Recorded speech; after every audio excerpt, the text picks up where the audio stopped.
안녕하세요. 대형회계법인 최고회계사입니다. 자, 이번 시간에는 사업비 정산과 관련된 내용을 말씀드리도록 하겠습니다. 사업비 집행 과정에서 이제 준비하셔야 될 서류들과 이제 자주 발생하는 어떤 불인정 사례 이런 것들을 이제 위주로 좀 말씀을 드리도록 하겠습니다. 자, 일단 사업비 정산과 관련된 내용인데요. 첫 번째, 정산 절차가 어떻게 되느냐. 자, 일단 이 사업비를 쓰실 때는 RCMS라는 시스템을 통해서 사업비 집행을 이제 하도록 되어 있습니다. 그래서 이제 RCMS 시스템을 통해서 사업비를 집행을 하시면 회계법인에서 상시점검이라는 걸 수행을 하고 있습니다. 그래서 각 3개월 단위로 이제 그 상시점검을 딱 기간을 세팅을 한 다음에 회계법인에서 각 집행하신 거에 대해서 서류를 확인하고 어떤 것들을 좀 보완을 해달라 이런 이제 의견들을 이제 적어서 이제 드리면 그 내용 보시고 추가적으로 어떤 보완하실 서류 이런 것들을 RCMS에 업로드를 하시면 되겠습니다. 자, 그리고 상시 점검을 하고 나면 이제 과제가 끝나고 나서 이제 최종 정산 절차를 거치게 되는데요.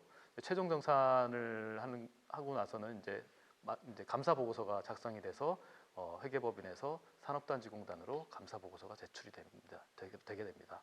자, 그럼 이제 최종 정산은 산업단지공단에서는 과제 종료일로부터 45일 이내에 이제 정산을 종료를 하도록 이제 규정이 되어 있기 때문에 끝나고 좀 서둘러서 자료를 이제 보완을 해서 마무리하신 다음에 충분히 정산 이제 절차를 이제 시간을 가질 수 있도록 해야 됩니다. 그래야지 서로 보완 사항을 주고받고 질의응답하고 이런 과정에서 보완하실 수 있는 시간을 그래야 이제 좀 많이 확보하실 수가 있게 됩니다. 자, 그럼 제출 기한은 어떻게 되느냐? 상시 점검은 각 3개월마다 이제 사업비 집행을 하신 다음에 뭐 부가세 복원이라든지 혹시 좀 미비한 서류가 있으시면 3개월이 끝나고 한 일주일 이내에 그런 사항들을 처리를 해주시면 저희가 상시 점검하면서 이제 또 보완이 다 해놓으신 상태로 제출하시면 저희가 이제 아무래도 그 지적 사항이 많지 않게 되겠죠. 그리고 최종 정산은 이제 끝나고 45일 이내에 정산을 완료를 해야 되다 보니까 과제 종료일부터 한 2주 정도 시간을 이제 정리하는 시간을 가지시고 제출을 해주시면 되겠습니다. 자, 그리고 기본 제출 서류인데요. 일단 RCMS에서 사업비를 이제 집행을 하실 수 있도록 딱 게시가 되게 되면 초반에 이 서류들을 좀 올려주셔야 될 필요가 있습니다. 첫 번째 사업계획서.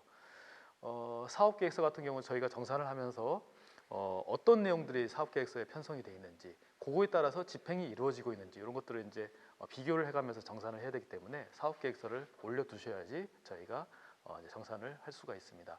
그리고 이제 두 번째는 여비 규정이라든지 외부 전문가 수당 어떤 기준이라든지 이런 것들이 있으시면 RCMS에 업로드를 해두시면 저희가 여비 규정 보면서 그 여비 규정대로 사업비가 집행이 되고 있구나 이렇게 이제 확인을 할 수가 있습니다. 그래서 그런 규정이 있으시면 RCMS에 경로가 지금 연구비 정산, 정산 준비, 정산 서류 등록 여기다가 딱 한 번만 올려주시면 저희가 이제 여비 규정을 확인한 다음에 정산을 할 수가 있습니다.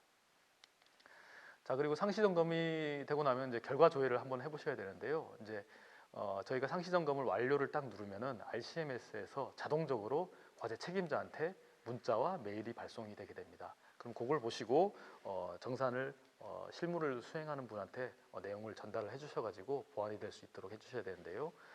이 경로를 따라 이 연구비 정산에서 이 상시 점검 조회 이 경로를 따라 들어가시면 거기서 미흡으로 체크되어 있는 사항에 대해서 조회를 하셔가지고 각 건마다 저희가 어떤 서류를 보완해달라, 뭐 이거는 이제 불인정되는 사항이니까 뭐 환원을 해달라 이런 식의 이제 의견이 적혀 있을 겁니다. 그걸 보시고 이제 처리를 해주시면 되고요.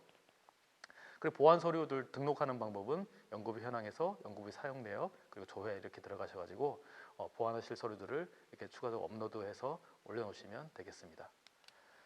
자, 그리고 최종 정산은 아까 이제 뭐 과제가 종료되고 나서 이제 정산을 실시를 하는데요.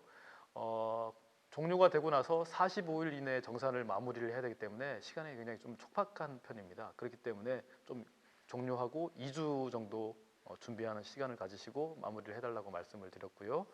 자, 근데 하나 문제가 마지막 달 우리 사업비 카드로 집행한 거에 대해서는 다음 달 25일 날 보통 결제가 이루어집니다. 그렇게 되면 굉장히 시간이 좀 딜레이 될 수가 있거든요. 그래서 RCMS에서는 카드 선결제라는 기능을 만들어 놨습니다. 그래서 카드 선결제를 딱 누르시면 그 다음 달 25일까지 이게 결제가 미뤄지는 게 아니라 바로 이제 그날 결제가 이루어지기 때문에 바로 이제 사업비 어떤 정산 업무를 이제 좀 시간을 가질 수 있는 가질 수 있게 좀 규정이 시스템이 마련이 돼 있습니다. 자, 그러고 나서 이제 집행 마감을 누르시고 보고서 제출을 클릭하시면 그래야지 저희 회계법인에서 정산을 할 수가 있습니다. 그래서 이제 경로는 저희가 여기 지금 이 발표 자료에 만들어 놨고요. 그래서 그냥 보안만 다 해놓으시고 뭐 집행 마감을 안 누르신다든지 아니면 보고서 제출을 안 누르시면 저희가 정산을 시작을 할 수가 없습니다. 그렇기 때문에 다 준비되셨으면 집행 마감 누르시고 그다음에 보고서 제출 누르시면 저희한테 이제 메시지가 옵니다. 보고서 제출이 완료됐다라고 메시지가 오면 저희가 이제 들어가서 정산을 시작을 할 수가 있습니다.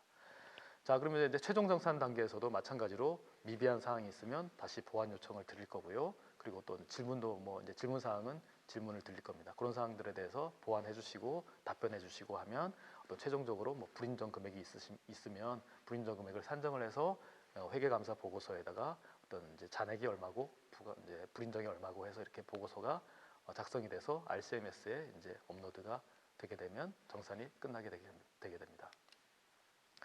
자, 그리고 사업비를 집행하실 때 공통적으로 이제 좀 주의하셔야 되는 사항인데요. 자, RCMS 계좌에서 직접 해당 거래처로 이체를 해줘야 됩니다.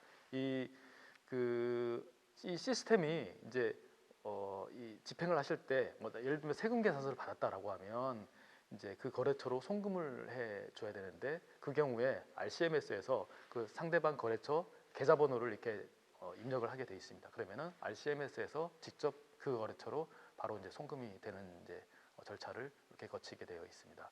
그런데 그렇지 않고 RCMS에 있는 그 자금을 우리 회사 계좌로 빼온 다음에 우리 회사에서 가지고 있다가 뭐 거래처로 송금을 해준다든지 아니면 반대로 우리 회사 이제 자체 자금으로 먼저 일단 뭐 재료를 한 다음에 RCMS에서 그 돈을 우리 회사 계좌로 메꿔 놓는다든지 이렇게 우리 회사를 거쳐서 가는 거는 인정이 되지 않고 있기 때문에 RCMS에서 직접 해당 거래처 계좌번호를 입력하시고 직접 송금을 해주셔야 됩니다.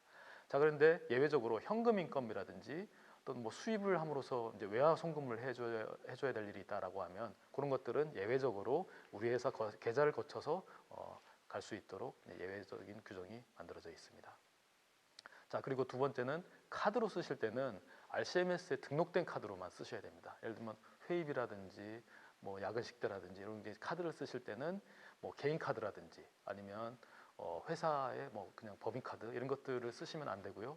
RCMS에 등록된 카드로만 사업비 집행을 하셔야 됩니다. 그래서 RCMS를 딱 이제 처음에 세팅할 때 카드를 등록하게 돼 있거든요. 그래서 이제 뭐 카드를 하나 신규로 발급받으시든지 아니면 기존에 있던 법인 카드가 있는데 그 카드는 이제 요 사업비 용도로만 쓰겠다라고 해서 RCMS에 등록을 해놓으시면 그 등록된 카드로만 이제 사업비를 집행을 하셔야 됩니다.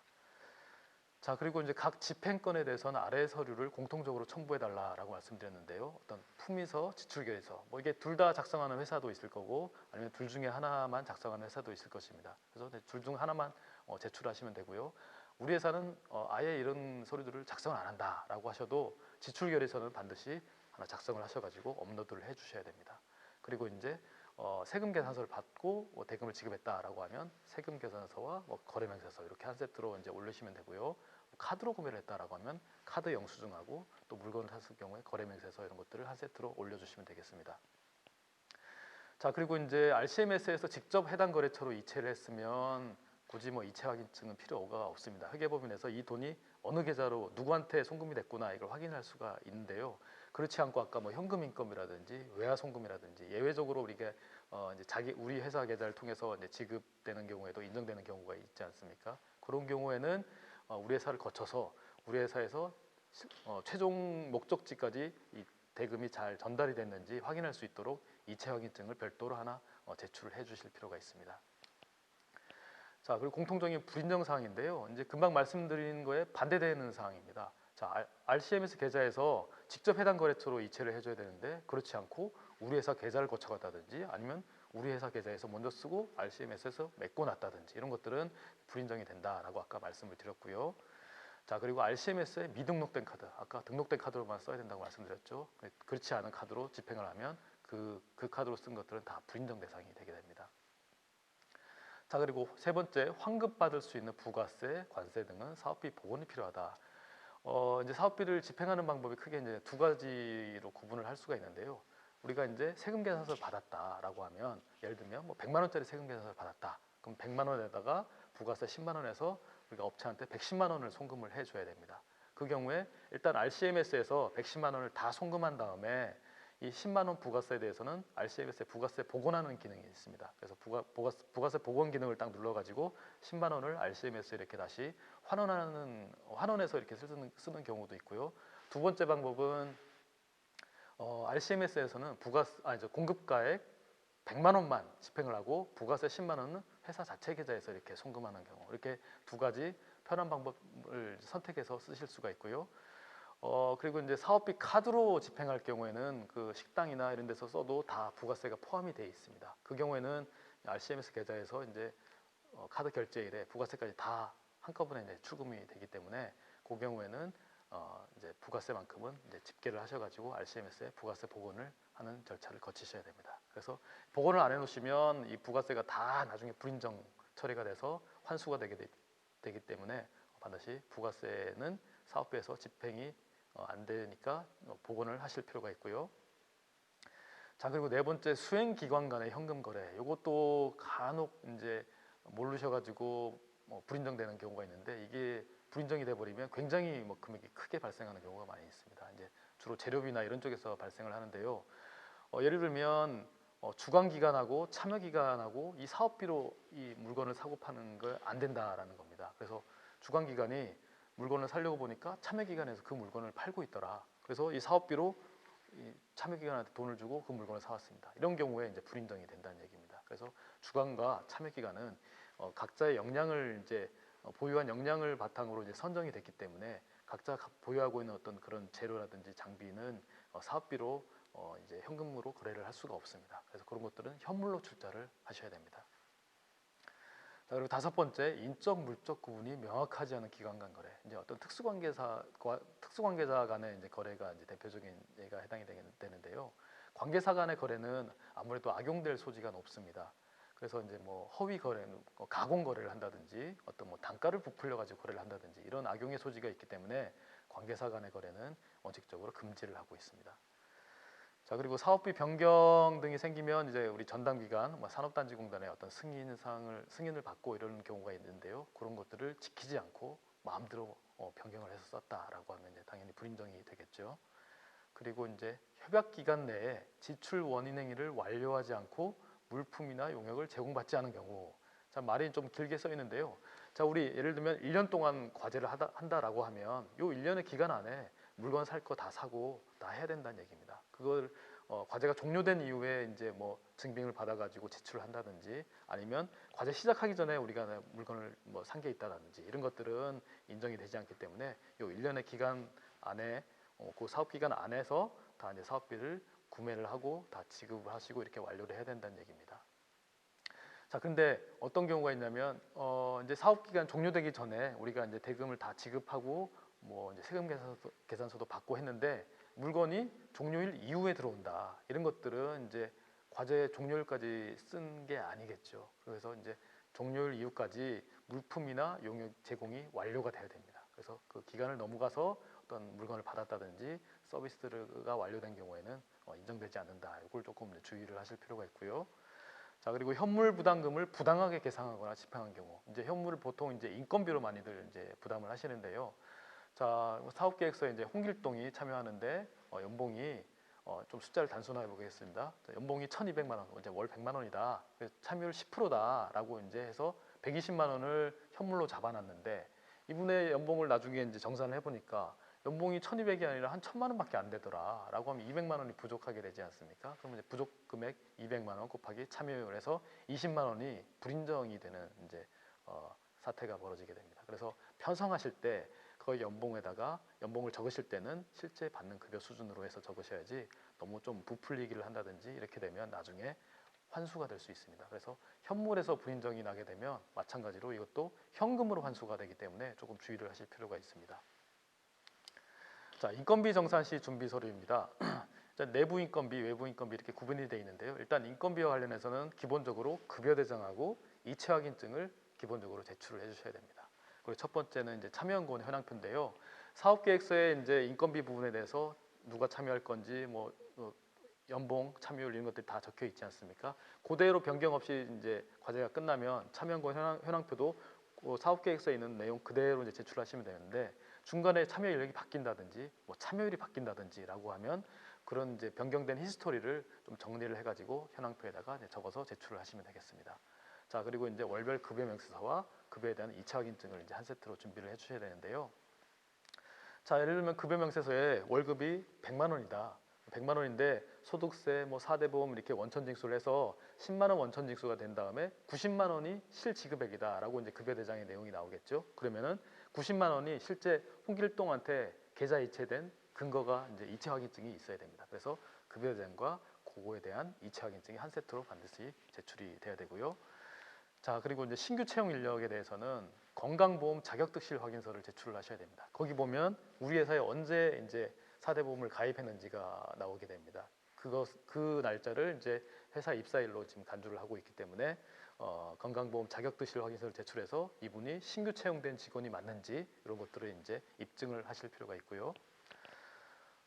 나머지 이제 어떤 인력들이 변경이 생긴다든지 이렇게 되면 전담 기관에 통보를 하셔야 됩니다. 그리고 책임자 변경은 또 통보뿐만 아니라 전담 기관에서 승인까지 받으셔야 되는 그런 절차가 있습니다. 그래서 어떤 변경이 생겼을 때는 즉시 전담 기관에 통보를 하시고 또 책임자 변경은 통보하신 후 승인 공문까지 반드시 받으셔야지 그분의 인건비가 인정이 되게 됩니다.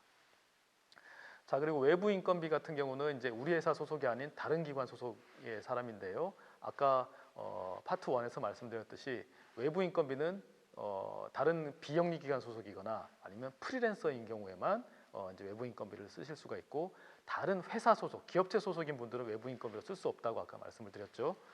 자, 그래서 이제 외부 인건비는 뭐 계약 이제 그분과 계약한 금액에 이제 어떤 인건비에 대해서 계약한 계약서와 그리고 이제 매달 인건비 지급한 명세서 그리고 계좌 이체한 거 이런 것들을 준비를 해주시면 되고 외부 비영리 기관 소속인 분이다라고 하면 외부 기관장 확인서를 하나 제출을 해주셔야 됩니다. 그래서 그 소속된 기관의 기관장이 이 사람은 그 과제에 참여해도 좋다라는 이제 확인서를 하나 제출해 주셔야 되고요.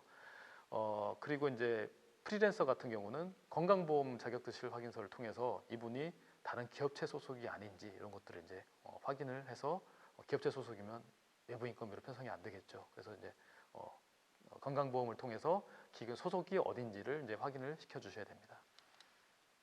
자, 불인정되는 예시를 보시면 자, 현물 인건비는 이 사업비에서 빼서 갖고 가는 게 아닙니다. 민간 부담이기 때문에 회사 자체 자금으로 이제 쓰시고 RCMS는 그냥 등록만 해주시면 됩니다. RCMS에 현물 얼마 집행했다라고 이제 등록만 해주시면 되는 거라서 RCMS에서 현금을 빼서 인건비로 쓰시면 안 됩니다.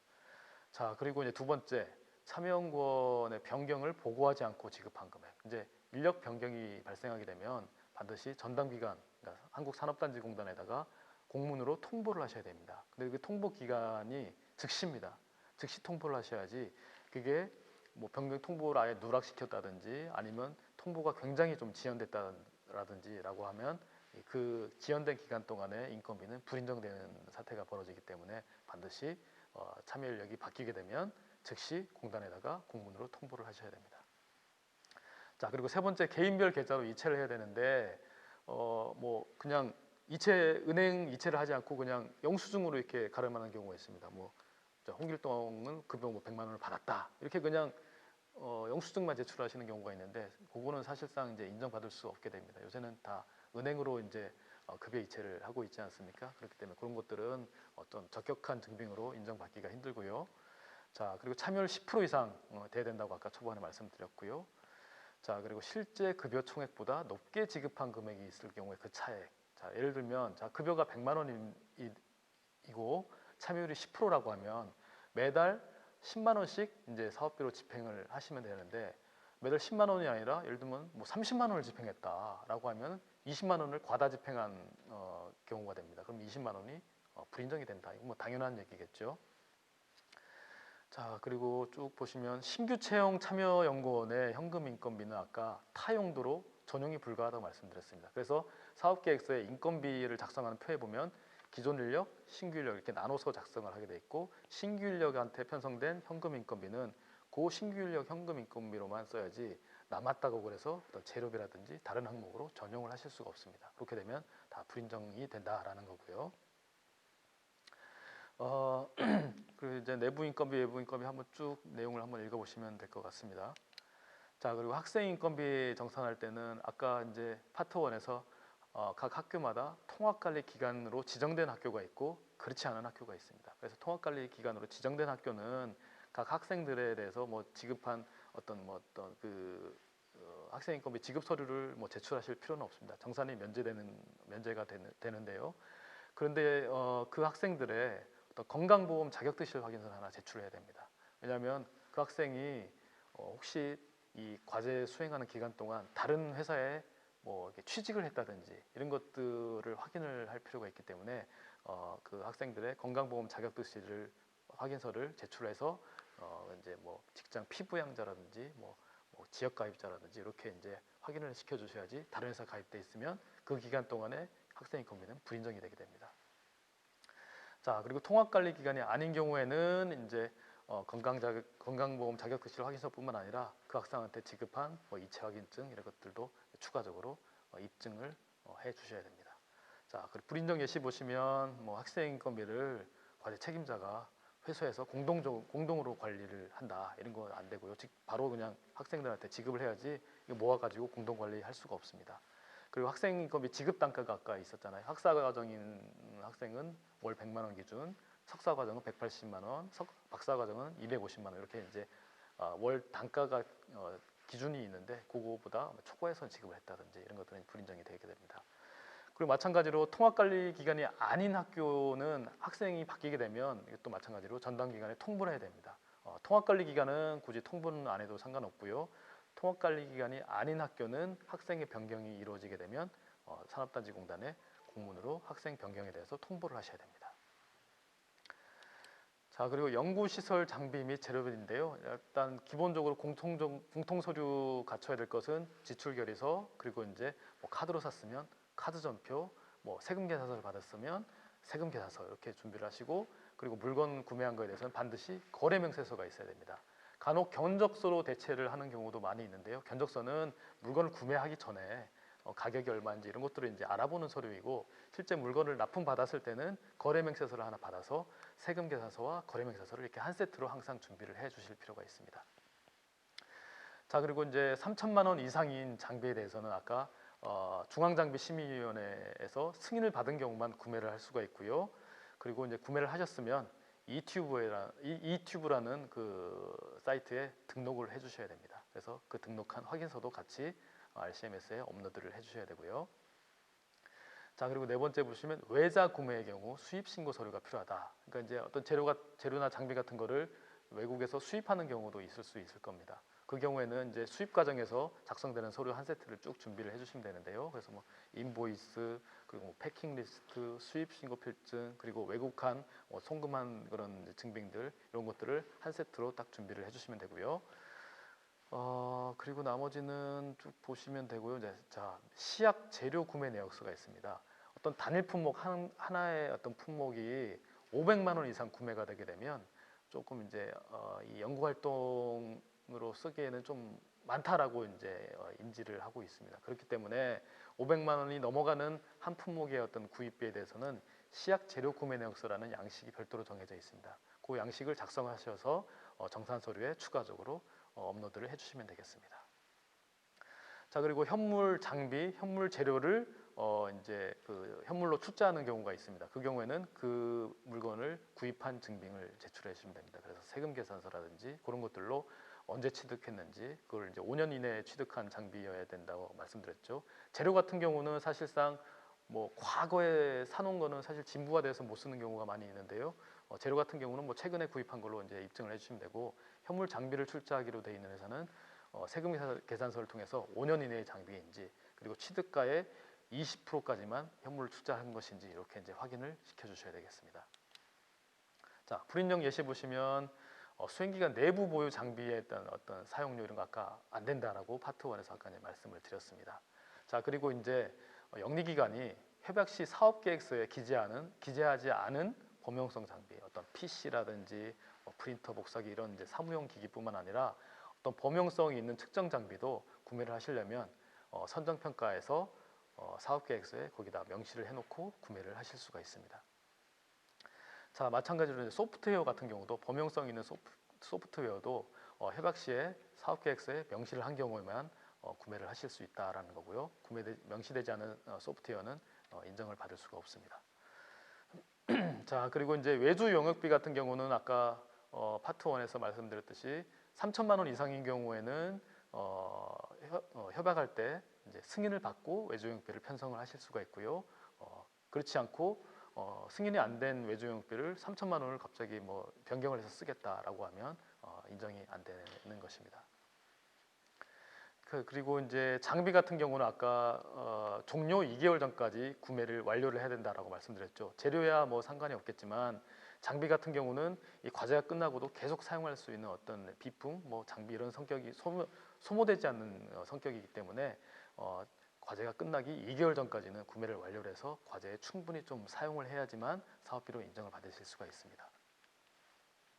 자, 그리고 이제 여기서 한 가지 주의해야 될 게 이제 과제 이 막판에 발생하는 어떤 재료비 이런 것들에 대해서는 어떤 감사원이라든지 이런 데서 지적사항이 굉장히 많이 나오고 있습니다. 이 막판에 이제 구매가 몰리게 되면 또 예산이 남아서 구매한 거 아니냐 이런 이제 또 지적사항이 많이 나오는데요. 그래서 재료비나 장비 같은 경우는 사실 일이 있으시면 이제 쭉 사업 초반부터 이렇게 꾸준히 이렇게 쭉 구매를 해주셔야지 과제 막판에 몰아서 사면 좀 문제의 소지가 될 수 있습니다. 나머지는 한번 쭉 읽어보시면 될 것 같고요. 자, 연구활동비 준비 서류입니다. 자, 공통적인 서류는 다 똑같고요. 자, 국외업이 같은 경우는 이제 해외 출장을 갔으니까 출장 보고서를 하나 작성을 하셔야 되고요. 그리고 이제 출장비를 받으시려면 내부 여비 규정이 있으면 규정대로 받으시면 되고 규정이 없으면 아까 실비 정산을 한다고 말씀드렸죠. 그래서 이제 가서 쓴 뭐 식비, 숙박비 이런 것들 영수증 다 첨부를 해서 제출하시면 되고요. 자, 그리고 출입국일 확인 가능 서류가 있어야 됩니다. 그래서 그분의 어떤 여권을 보면 그 해외에 그 나라에 입국하고 출국하고 할 때 도장이 찍히지 않습니까? 그 부분을 이제 제출하시면 되고 아니면 보딩 패스 조그맣게 이렇게 이제 비행기표 조그만 거를 제출해 주시면 정말 갔다 왔구나라는 걸 이제 그렇게 해서 확인을 받으시면 되겠습니다. 자, 그리고 인쇄 복사비 같은 경우는 이제 뭐 이제 복사한 걸 뭐 이만큼을 다 내실 필요는 없고요. 이제 어떤 뭐 표지라든지 목차 정도에서 어떤 것들을 인쇄를 했구나, 과제와 관련이 있구나 이런 것들을 이제 입증시키면 될 것 같습니다. 자, 그리고 전문가 활용비 같은 경우는 이제 전문가의 어떤 자문 내용이 포함된 자문 확인서를 이제 하나 작성을 해주셔야 되는데요. 그래서 뭐 일시, 장소, 그리고 어떤 전문가가 어떤 자문을 했는지, 그리고 자문 내용은 어떤 것인지 이런 것들을 전문가한테 한 장 정도 해서 요약해서 이제 내용을 받으시고 전문가 수당을 지급하시면 되겠습니다. 그리고 아까 파트 1에서 말씀드렸듯이 전문가 활용비에 대해서는 얼마를 이제 수당으로 집행할 것이냐, 요거에 대해서는 학교나 출연연에서는 내부적인 규정이 있을 텐데 그 규정을 따르시면 되고요. 그렇지 않은 이제 기업체에서는 이 전문가 활용비 규정을 갖추지 않은 회사에서는 이 한국산업단지공단에서 그 세부관리 지침에 규정된 그 단가를 이제 적용을 하시면 되고 파트 1에 그 표가 일부 발췌가 돼서 수록이 돼 있습니다. 그 부분을 참고하시면 될 것 같고요. 나머지는 한번 읽어보시면 될 것 같습니다. 그리고 네, 연구활동비 중에서 이제 국내 여비에 대한 부분인데요. 자, 국내 여비는 우리 회사에 여비 규정이 있으시면 여비 규정에 따라서 이제 집행을 하시면 된다라고 말씀드렸고요.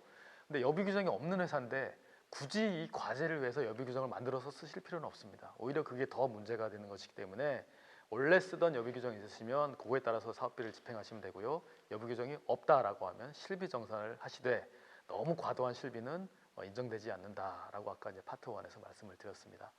자, 그리고 이제 출장 보고서를 작성하셔야 되는데요. 6하 원칙에 따라서 누가 언제 어디를 갔다 왔다, 그리고 가서 어떤 이제 내용으로 출장을 다녀왔다. 당연히 출장 내용은 요 과제 수행과 관련된 내용이어야 되겠죠. 그리고 출장지 방문 증빙이 반드시 있어야 됩니다. 자, 우리 회사가 서울에 있는데, 자, 서울에서 제가 대전으로 출장을 갔습니다. 자, 그러면서 예를 들면 뭐 기차를 타고 갔으면 뭐 기차 표가 있겠죠. 뭐 버스, 뭐 기차나 버스는 이제 그 탑승권을 이제 제출하시면 되고요. 자가용을 몰고 이제 갔다 왔다라고 하면 뭐 통행료 영수증이라든지 뭐 현지에서 뭐 주유한 영수증 이런 것들로 이제 대전을 방문했다라는 걸 입증해 주시면 됩니다. 제가 이제 항상 이 설명회 때마다 말씀드리는 저 사례인데요. 저기 부산에 있는 이제 업체였는데 경기도까지 1년 동안 과제를 하면서 매주 왔다 갔다 이제 출장비를 쓰는 회사가 있었습니다.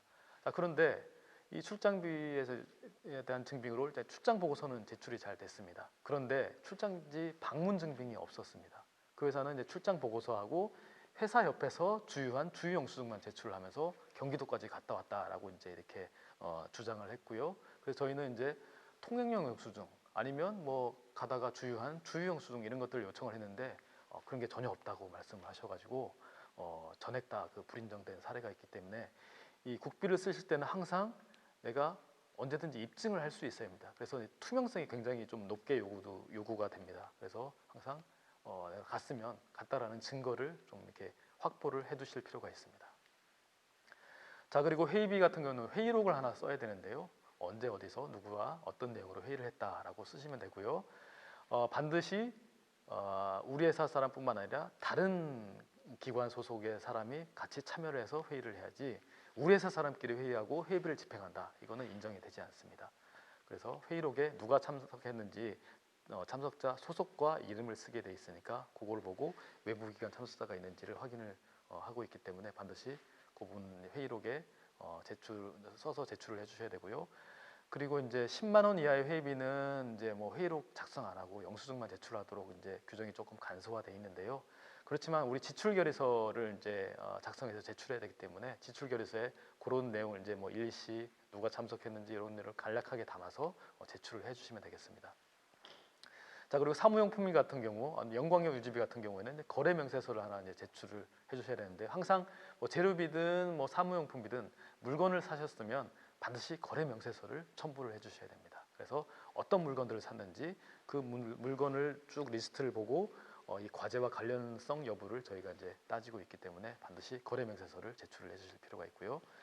자, 초과근무 식대를 썼다라고 하면 초과근무 일지를 써서 몇 시부터 몇 시까지 누가 어떤 과제와 관련된 어떤 내용으로 야근을 했기 때문에 야간 식대를 썼다 이렇게 해주시면 되고 야간 식대는 산업단지공단 과제의 경우 7,000원 한도에 내에서 집행을 하실 수가 있습니다.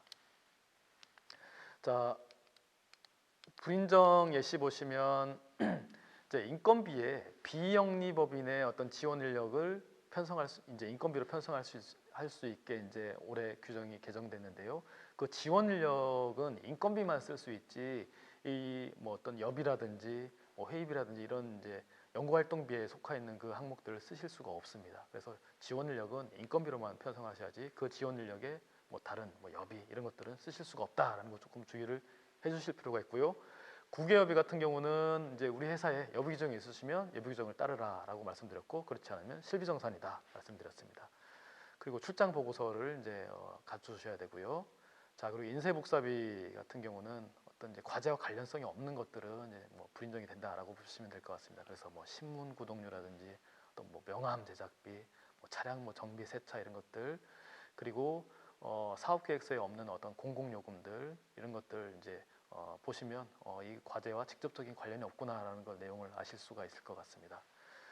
자, 그리고 연구개발 서비스 활용비인데요. 어떤 시험 분석비 이런 것들은 어떤 공공 시험 분석 기관에 맡기셔야지 참여 기관한테 맡기고 시험 분석비 지급하고 이렇게 시험 성적서를 발급받아 오시면 안 됩니다. 근데 비영리 기관에 한해서 우리 학교나 뭐 출연연이 이제 참여 기관으로 들어오는 경우도 있을 겁니다. 근데 그 기관에서 자체적으로 시험 분석 결과를 이제 발행하는 경우 아니면 내가 학교인데 내가 이제 시험 분석을 하려고 우리 학교에 있는 어떤 뭐 공동 이제 장비 활용을 한다든지 이러면서 학교에다가 대가를 지급하고 이런 것들이 예외적으로 좀 인정이 되고 있는데 그 경우에는 그 시험 분석 결과서를 발행할 때 반드시 그 기관의 장이 자체적으로 이제 인정하는 그 도장을 날인을 해서 이제 제출하는 경우만 인정을 받을 수가 있습니다. 자, 그리고 전문가 활용비, 뭐 교육훈련비 이런 부분에서 이제 불이익 예시를 보시면 일단 수행 기간 우리 회사에 직원한테 뭐 전문가 활용비 지급한다. 이거 당연히 안 되는 거고요. 아니면 같이 과제를 수행하는 참여 기간에 소속된 인력한테 이 전문가 활용비를 지급한다. 이런 것도 안 됩니다. 어쨌든 과제를 같이 수행하는 기관에 소속된 사람들한테 전문가 활용비를 쓰는 거는 당연히 안 되고요.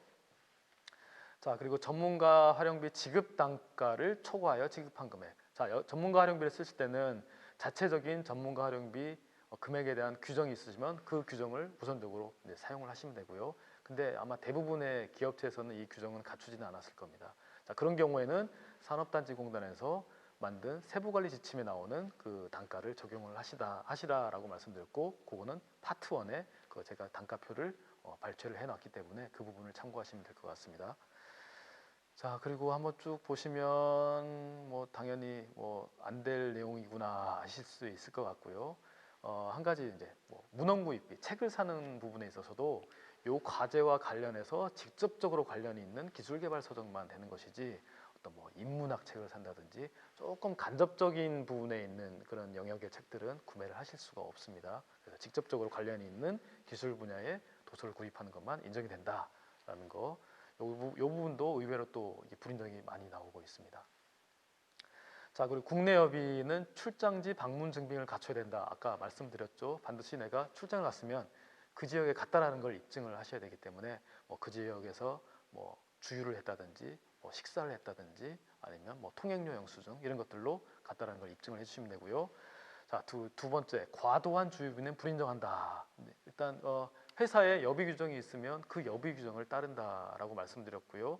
근데 여비 규정에도 뭐 키로당 얼마로 한다든지 뭐 이런 내용이 없이 그냥 뭐 실비정 사안 이렇게 돼 있으면 이제 저희가 공무원 여비 규정을 주로 준용을 하고 있습니다. 그래서 공무원 여비 규정을 보면 주행거리 나누기 연비 곱하기 유가 뭐 이렇게 해서 이제 계산을 하게 돼 있는데요. 그래서 출장 이제 왕복 거리에다가 요 이제 산식을 적용을 해서 그만큼의 주유비를 인정을 해드리고 있습니다. 그래서 보면 요새 이제 기름값을 적용을 해보면 보통 한 키로당 한 150원 이내에서 이제 인정을 이제 받을 수 있다라고 생각을 하시면 될 것 같습니다.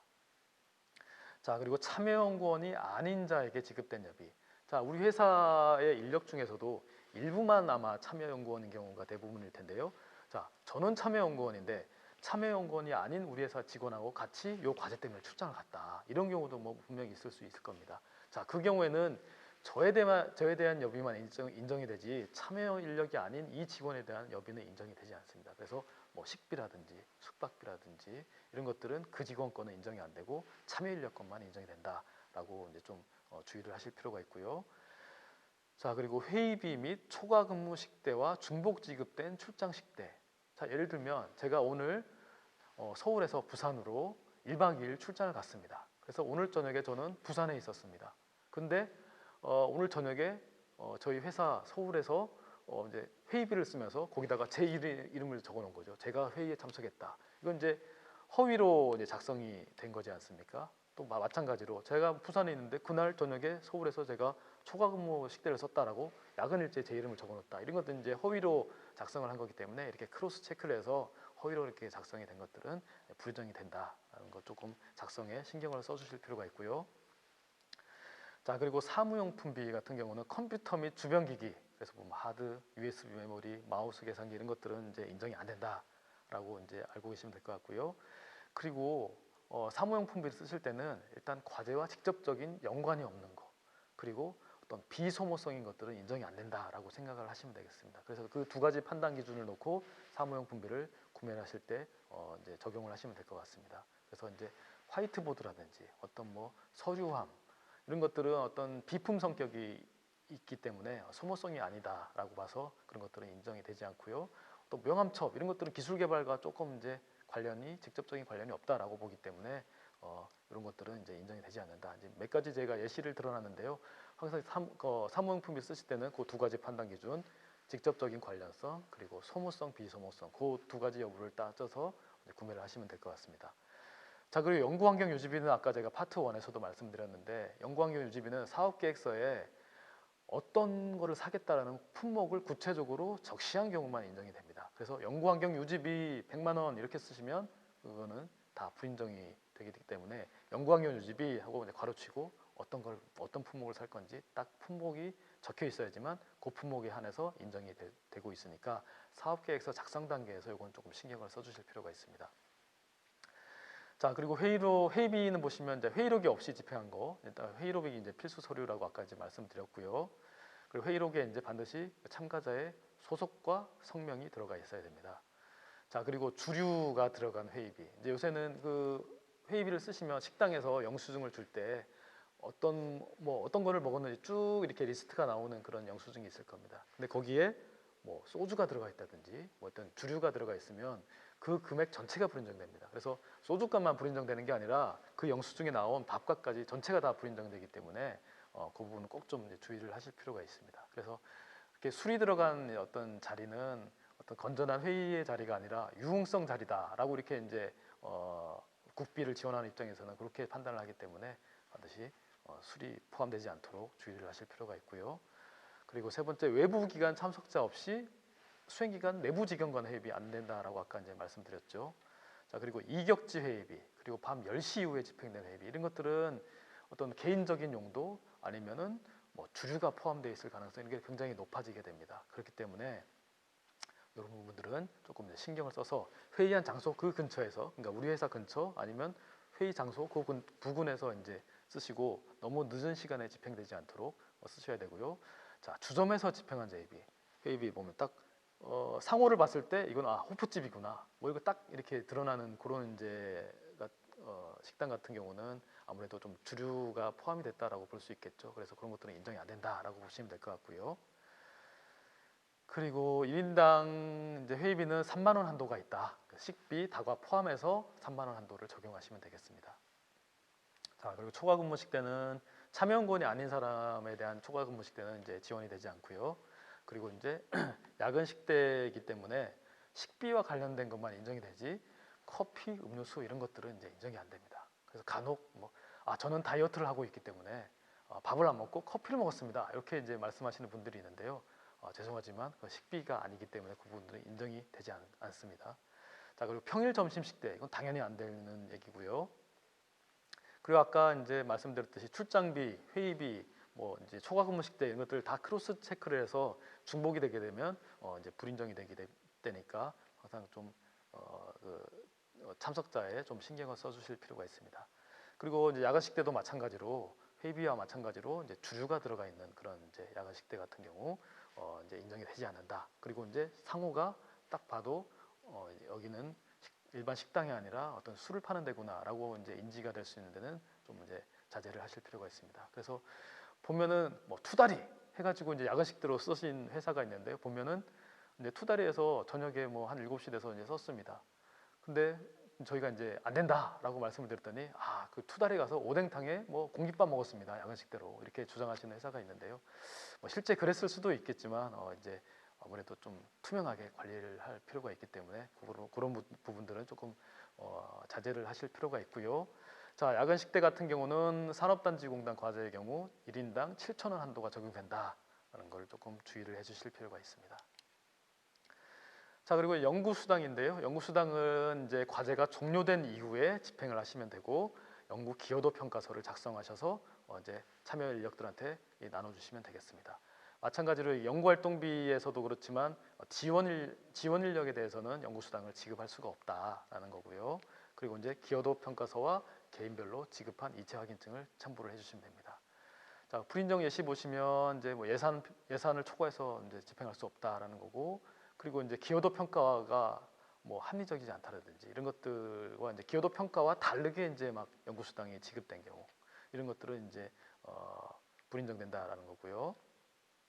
자, 그리고 총괄 책임자나 뭐 누가 이제 단독으로 지급받는 경우도 안 된다고 말씀드렸습니다. 그래서 참여연구원이 뭐 한 명이면 뭐 이제 혼자 받을 수밖에 없겠죠. 근데 이제 여러 명이 되면 적절하게 기여도 평가를 해서 나눠 가지셔야지 누가 이제 너무 과다하게 가져가는 건 안 된다라고 말씀드렸고, 그리고 인건비의 20%까지 한도가 이제 딱 정해져 있는데요. 만약에 인건비에서 불인정이나 잔액이 남아버리면 그거를 제외한 실집행 인건비에다가 20% 한도를 적용해서 그것보다 연구수당이 과다하게 집행되는지 이거를 따지게 됩니다. 그래서 인건비가 남거나 불인정이 생기는 경우에는 그거에 연동돼서 연구수당도 불인정이 발생될 수 있다라는 거고요. 자, 그리고 연구수당은 임금과 통합해서 지급하시면 안 됩니다. 별도로 구분해서 명확하게 이제 지급을 하셔야 되지 급여에 녹아져서 이렇게 지급하시면 안 된다라는 거고요. 그리고 최종 평가 결과에 따라서 어떤 보통 이상 75점 이상을 받으셔야지 연구수당을 다 받아가실 수가 있고 뭐 성실 수행을 받는다든지 이렇게 되면 또 50%를 다시 뱉어내는 경우가 생길 수 있습니다. 그리고 이제 개인별 연구수당 한도 이것도 아까 파트 1에서 말씀드렸는데요. 연구수당 총액의 절반 그리고 개인별로 편성된 인건비의 절반까지만 한 사람이 가져갈 수가 있지 너무 혼자서 과다하게 가져가는 경우는 불인정된다라고 말씀드렸습니다. 그래서 인건비 쪽에 각 참여 인력별로 연봉, 뭐 참여율 해서 이제 인건비가 얼마다라고 이제 편성이 되어 있는데요. 그 개인별로 편성된 개인별로 편성된 현금이건 현물이건 그 인건비의 절반까지만 그 사람이 가져갈 수 있고 또 우리 회사에 편성된 연구수당 총액 뭐 예를 들면 우리 회사에 1,000만 원의 연구수당이 편성이 되어 있다라고 하면 1,000만 원의 절반, 500만 원까지만 한 사람이 가져갈 수 있지 누군가 너무 과도하게 가져가는 것은 제한을 하고 있습니다. 자, 그리고 마지막 거 보시면 연구수당의 집행비율이 직접비의 집행비율을 20%포인트 이상 초과한 경우, 자 이런 경우입니다. 자, 직접비를 너무 뭐 낮게 이제 집행률 굉장히 떨어지는 상황인데도 연구수당은 사실상 이 참여 인력들한테 그냥 나눠주면 이제 되는 돈이다 보니까 직접비 집행비율이 낮은데도 연구수당은 다 쓰는 것이 일반적입니다. 그래서 이거에 대한 이제 제한 규정이 만들어졌는데요. 자, 20%포인트 초과해서 이제 집행하면 안 된다라는 건데, 자, 예를 들면 또 아마 이해가 쉬우실 것 같습니다. 예를 들면 직접비가 총 예산 대비 70%밖에 못 썼다라고 하면 70%에다가 20%포인트를 더해서 90%까지만 연구수당을 쓸 수 있는 겁니다. 그래서 연구수당이 1,000만 원이 편성되게 됐으면 900만 원까지만 쓸 수 있다라는 거고요. 그래서 직접비를 80% 이상 소진을 해야지 연구수당도 다 집행을 하실 수가 있다라는 얘기입니다. 자, 그리고 간접비 준비 서류인데요. 간접비는 이제 기본적으로 공통적인 서류는 똑같습니다. 그리고 이제 많이들 쓰시는 게 특허 출원비인데요. 특허 출원비를 쓰실 때 한 가지 주의하셔야 될 게 특허 출원서를 보면 출원인이 나옵니다. 그 출원인에 우리 회사 단독 명의로 이제 나와야지 거기에 우리 회사 이름도 나오고 우리 사장님 이름도 나오고 우리 직원 이름도 나오고 이렇게 같이 들어가면 안 된다라는 겁니다. 출원인과 발명자가 구분이 되어 있는데요. 출원인에는 반드시 우리 회사 단독 명의로 들어가야 되고 발명자에는 이 참여한 인력들 여러 명이 같이 들어가도 상관은 없습니다. 그래서 출원인은 좀 신경을 써주셔야 되고 개인 사업자인 경우에는 거기에 뭐 주식회사 뭐 이렇게 나오지 않고 대표자 이름으로 이제 출원이 될 수밖에 없겠죠. 그런 경우를 제외하고는 반드시 회사 명의로 이제 출원이 돼야 된다라는 거고요. 자, 출원할 때는 어떤 과제 번호 그리고 이제 산업통상자원부의 지원을 받아서 이 특허를 출원한 거다. 그리고 과제명이 어떤 거다라는 거를 좀 부기를 해서 지원을 받아서 특허가 출원됐다라는 거를 이제 기록을 좀 남기셔야 됩니다. 자, 불인정 예시 보시면 이제 사업계획서보다 증액해서 사용할 수가 없고요. 그리고 쭉 보시면 수행과제와 직접 관련성이 없는 지식재산권의 출원 등록, 이거 뭐 당연한 얘기일 것 같습니다. 그래서 보통은 이 과제 수행을 해서 이 과제 수행의 결과물로 얻어지는 그런 기술에 대해서 특허 출원하는 게 일반적입니다. 그래서 아무래도 조금 과제 후반에 발생하는 게 일반적이겠죠. 자, 그리고 비영리 수행기관에, 그러니까 이제 기업체가 아닌 비영리 학교나 출연연의 이제 직접비 집행 비율이 50%가 안 되게 되면 이 간접비도 이제 다 쓸 수가 없는 돈이 되게 됩니다. 그래서 간접비에다가 그 50% 이하인 이 과제는 그 미달된 비율만큼 이제 간접비로 쓸 수가 없기 때문에 비영리 기관에서는 이걸 조금 신경 쓰실 필요가 있습니다. 자, 그리고 이제 아까 뭐 말씀드렸지만 특허 출원을 할 때는 회사 단독 명의로 출원을 해야지 그렇지 않으면 제재가 있는데요. 해당자가 그 출원 이제 우리 회사 단독 명의로 들어간 게 아니라 또 다른 분들이 이렇게 막 출원인에 껴 있으면 그분들은 이제 국가 과제 1년 동안에 참여 제한이 생기게 된다라는 거 조금 주의를 하실 필요가 있습니다. 그래서 출원인에는 반드시 회사 단독 명의로 들어가야 된다. 좀 주의를 해주시고요. 자, 마지막 협약의 변경입니다. 이제 과제를 하시다 보면 어떤 사업비도 조금 변경해야 되겠다. 아니면 뭐 참여 인력이 뭐 퇴사를 했기 때문에 참여 인력을 바꿔야 되겠다. 이런 이제 변경 사항들이 많이 생기게 됩니다.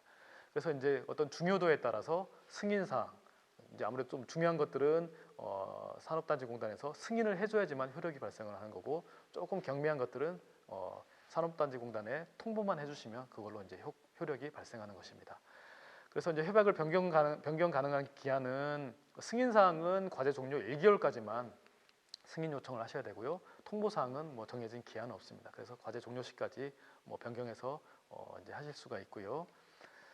자, 승인 사항의 예를 보면 뭐 8가지 이렇게 쭉 나와 있는데, 제가 이제 뭐 자주 발생하는 사항들을 좀 밑줄을 그어 놨습니다. 그래서 세 번째 보면 총괄 책임자의 변경. 이 총괄 책임자는 이 과제 전체의 이제 책임자거든요.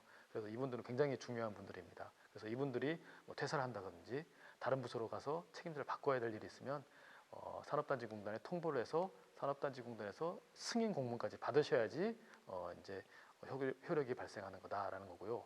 또 하나 주의하셔야 될 게, 참여기간의 이 과제 책임자 변경도 중요합니다. 그래서 참여기간의 책임자 변경도 마찬가지로 승인을 받아야 된다. 그래서 주관기간의 과제 책임자뿐만 아니라 참여기간의 책임자도 변경이 이루어질 때는 통보를 해서 승인 공문을 받으셔야 된다라는 거 주의를 조금 해주시고요. 네 번째, 참여기관의 변경. 과제를 이제 여러 업체에서 같이 이제 수행을 하는데, 한 업체가 굉장히 뭐 어떤 사정이 안 좋아져서 도저히 과제를 수행할 수 없는 그런 이제 상황이 됐다라고 하면, 다른 참여 기관을 구해서 이렇게 변경을 통해서 과제를 계속 이어나갈 수 있습니다. 그 경우에도 마찬가지로 산업단지공단의 승인을 받고 기관을 바꾸실 수가 있고요. 자, 그리고 6번 보시면 수행 기간의 변경입니다. 우리가 보통 뭐 1년 이렇게 단위로 이제 해서 과제를 수행을 하실 텐데, 1년을 해보니까 이제 좀 시간이 좀 부족하다. 그래서 좀 몇 개월만 좀 연장을 해달라. 이런 경우가 이제 있을 수 있습니다. 그렇게 되면 뭐 예를 들면 한 3개월만 연장을 해달라. 산업단지공단에 그렇게 승인 요청을 하셔가지고 승인이 되면 3개월 추가적으로 연장을 해서 과제를 수행하실 수가 있습니다.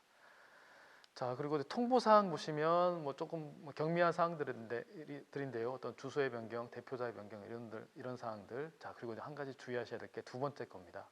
참여 연구원의 변경, 그리고 참여 유례 변경, 이런 것들이 굉장히 좀 자주 발생하는 사례가 되겠습니다. 그래서 기업체에서 이 참여 인력이 이제 뭐 입퇴사가 빈번하게 되면 참여 인력이 막 바뀌는 경우가 자주 있는데요. 참여 인력이 변경되게 되면 즉시 통보를 하셔야 됩니다. 이게 굉장히 좀 지연이 돼서 통보를 뭐 한다든지, 아니면 과제가 종료 시까지 통보가 안 된 상태에서 끝나버리면 그